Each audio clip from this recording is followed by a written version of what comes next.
Revolusi bulu tangkis dunia dimulai dari Indonesia dengan format 11 hari yang gila dan jadwal turnamen raksasa yang siap mengguncang jagat olahraga.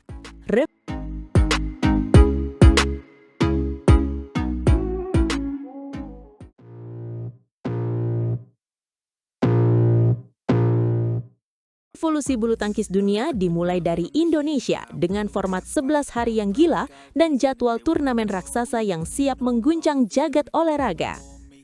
Kamu sudah dengar belum kabar terbaru dari PBSI?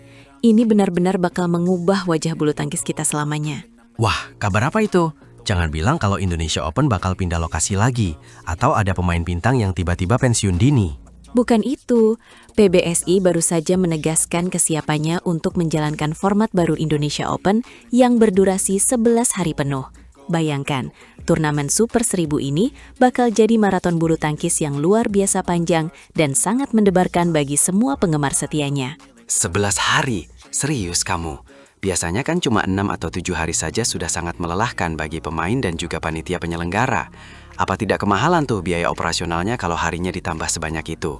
Kepala Bidang Luar Negeri PBSI, Bambang Rudianto, memang mengakui kalau biaya operasionalnya pasti melonjak drastis karena waktu pelaksanaan yang jauh lebih panjang. Tapi PBSI memandang ini sebagai investasi strategis jangka panjang untuk menjaga status Indonesia Open sebagai turnamen premier dunia. Mereka mau menghadirkan standar penyelenggaraan yang sejalan dengan arah global BWF demi gengsi bangsa. Jadi biar Indonesia Open tetap jadi yang paling bergengsi ya di mata internasional.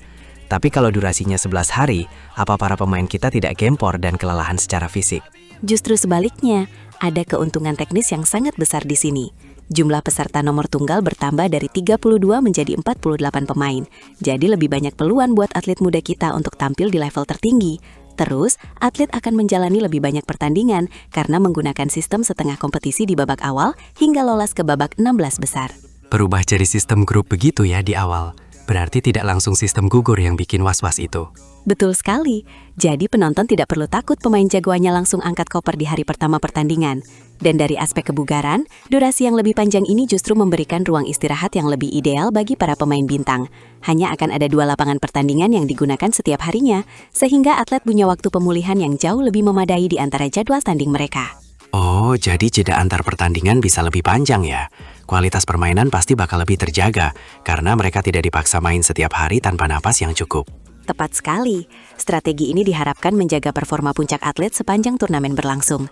Dan yang lebih seru lagi, Indonesia Open juga bakal dikembangkan sebagai ajang sportainment sejati. Bakal banyak elemen hiburan, konser musik kecil, kuliner lezat, dan berbagai aktivasi menarik di luar lapangan pertandingan untuk menghadirkan pengalaman menonton yang lebih berwarna bagi penggemar. Menarik banget. Jadi kayak festival besar gitu ya. Penonton jadi punya banyak pilihan aktivitas selain nonton pertandingan. Tapi kabarnya bukan cuma soal Indonesia Open saja ya yang bikin heboh. Benar, Indonesia resmi dikonfirmasi jadi tuan rumah untuk 3 kompetisi beregu paling besar sekaligus di dunia. Kita bakal jadi tuan rumah Piala Sudirman tahun 2027, serta perhelatan akbar Piala Thomas dan Piala Uber tahun 2028 mendatang. Serius? Itu kan turnamen paling sakral dalam sejarah bulu tangkis dunia. Berarti formatnya juga bakal berubah mengikuti tren 11 hari yang baru ini. Mirip, tapi durasinya akan diperpanjang menjadi 10-12 hari penuh. Dan yang lebih mengejutkan lagi bagi banyak pihak, jumlah tim yang bertanding bakal diperluas dari 16 menjadi 24 tim mulai tahun depan. Piala Sudirman bakal jadi yang pertama mengadopsi format baru ini di tahun 2027 nanti. Wah, makin banyak negara yang ikut ya. Persaingannya pasti makin ketat dan tidak terduga. Berarti bukan cuma di Indonesia saja dong format modern ini diterapkan oleh pihak BWF? Bahkan kejuaraan dunia tahun depan bakal diperpanjang jadi 12 hari dengan format babak grup sebelum masuk ke babak gugur. Langkah ini sangat bijaksana karena memberikan pemain waktu buat pemulihan fisik dan mental yang sangat krusial. Pelatih juga jadi punya waktu tambahan buat merencanakan strategi secara lebih mendalam. Memang sih, kalau jumlah timnya makin banyak, strategi harus makin fleksibel. Kita tidak bisa cuma mengandalkan 1 atau 2 pemain kunci saja. Benar sekali, perubahan kalender kompetisi BWF ini ditujukan untuk meningkatkan popularitas bulu tangkis secara global, dan Indonesia siap menjadi pusat dari seluruh perubahan besar ini. Aku jadi tidak sabar menunggu tahun 2027 dan 2028. Pasti atmosfer di stadion nanti bakal luar biasa dahsyat kalau Indonesia yang jadi tuan rumah. Pastinya, kita harus dukung terus perjuangan atlet kita. Semoga dengan status tuan rumah, prestasi bulu tangkis Indonesia makin melambung tinggi. Jadi kamu sudah siap buat maraton bulu tangkis paling gila sepanjang sejarah nanti? Siap banget, pokoknya aku tidak bakal melewatkan setiap detiknya. Ini bakal jadi sejarah baru buat dunia bulu tangkis, langsung di tanah air tercinta Indonesia. Ayo kita kawal terus dan jangan lupa, siapkan fisik juga buat nonton 11 hari nonstop. Indonesia juara!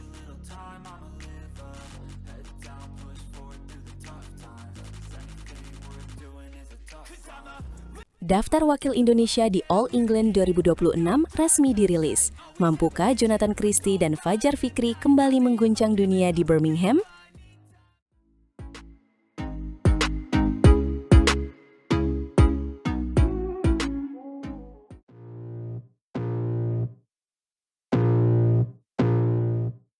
Halo Sobat Badminton, selamat datang kembali.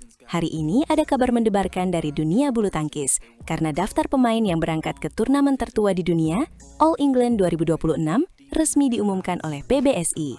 Wah, ini dia yang kita tunggu setiap tahun. All England selalu punya aura sangat berbeda dan magis. Turnamen ini akan berlangsung tanggal 3-8 Maret 2026 di Arena Birmingham, Inggris. Indonesia membawa misi besar menembus kegagalan tahun lalu di mana kita pulang tanpa gelar satupun. Benar sekali, beban berat ada di pundak para atlet kita. Di sektor tunggal putra, kita punya Jonathan Christie dan Alwi Farhan. Jonathan di peringkat 4 dunia, sedangkan Alwi peringkat 14. Ini perpaduan antara pengalaman juara dan semangat darah muda yang sangat menarik untuk disaksikan. Jonathan Christie tentu punya memori manis sebagai juara All England 2024. Dia pasti ingin mengulang kejayaan itu. Sementara bagi Alwi Farhan, ini debut pertamanya di turnamen level Super 1000 yang prestisius ini. Bayangkan tekanan yang dirasakan. Tapi dia punya potensi besar membuat kejutan di babak awal. Jangan lupakan Putri Kusumawardhani di sektor tunggal putri sebagai wakil tunggal kita. Saat ini Putri di peringkat 8 dunia. Tahun lalu dia hanya sampai babak kedua. Jadi tahun ini ekspektasi publik tentu jauh lebih tinggi. Dia harus membuktikan tunggal putri Indonesia bisa bersaing di level elit dunia. Bicara soal jumlah wakil, ganda putra tetap menjadi sektor dengan pasukan terbanyak. Ada 5 pasangan yang dikirim. Ada Fajar Alfian yang sekarang berpasangan dengan Muhammad Shohibul Fikri, lalu Sabar Karyaman Gutama Mohreza Pahlevi Isfahani, Leo Roli Karnando Bagas Maulana, Raymond Indra Nikolaus Joaquin, dan Rahmat Hidayat Muhammad Rian Ardianto. Ini menarik perhatian publik, perubahan komposisi ganda putra kita yang cukup radikal. Fajar Alfian dan Muhammad Shohibul Fikri menjadi andalan utama dengan peringkat tertinggi. Mereka punya target menjadi juara. Padahal ini pertama kalinya mereka bermain sebagai pasangan resmi di ajang All England. Tapi jangan salah, meski pasangan baru, keduanya adalah mantan juara di sini. Fikri juara bersama Bagas tahun 2022, sedangkan Fajar pemegang gelar juara 2 kali beruntun tahun 2023 dan 2024 saat bersama Rian. Mental juara sudah mendarah daging di diri mereka. Betul, dan jangan lupakan debutan baru kita. Raymond Indra, Nikolaus Joaquin, dan Rahmat Hidayat akan merasakan atmosfer arena Birmingham untuk pertama kali. Ini ujian mental nyata bagi mereka. Bermain di depan ribuan penonton Inggris bisa jadi pengalaman luar biasa atau malah jadi bumerang jika tidak siap mental. Bergeser ke sektor ganda putri, Indonesia melakukan regenerasi yang cukup berani. Ada pasangan Febriana Dwi Puji Kusuma bersama Melisa Trias Puspitasari, kemudian Febi Setianingrum Rachel Alesyaros, serta Siti Fadia Silva Ramadanti bersama Amalia Cahaya Pratiwi. Banyak wajah baru yang akan melakukan debut besarnya di sini.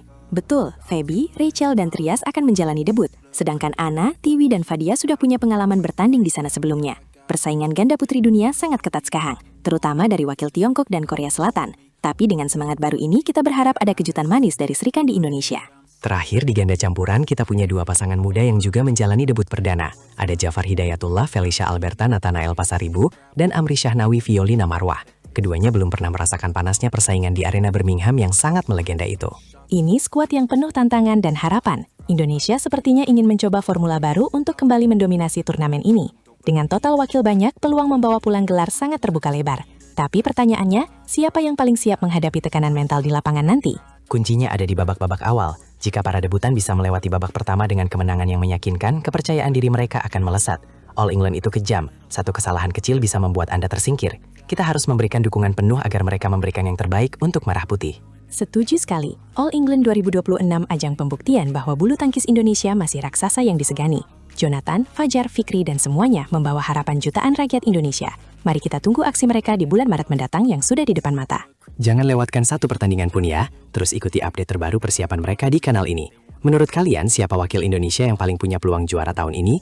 Apakah Jonathan akan kembali naik podium? Atau duet Fajar Fikri yang mencatatkan sejarah baru? Tulis pendapat kalian di kolom komentar. Terima kasih sudah menonton sampai habis. Jangan lupa klik tombol suka, bagikan video ini dan berlangganan agar tidak ketinggalan berita terbaru perjuangan atlet kita.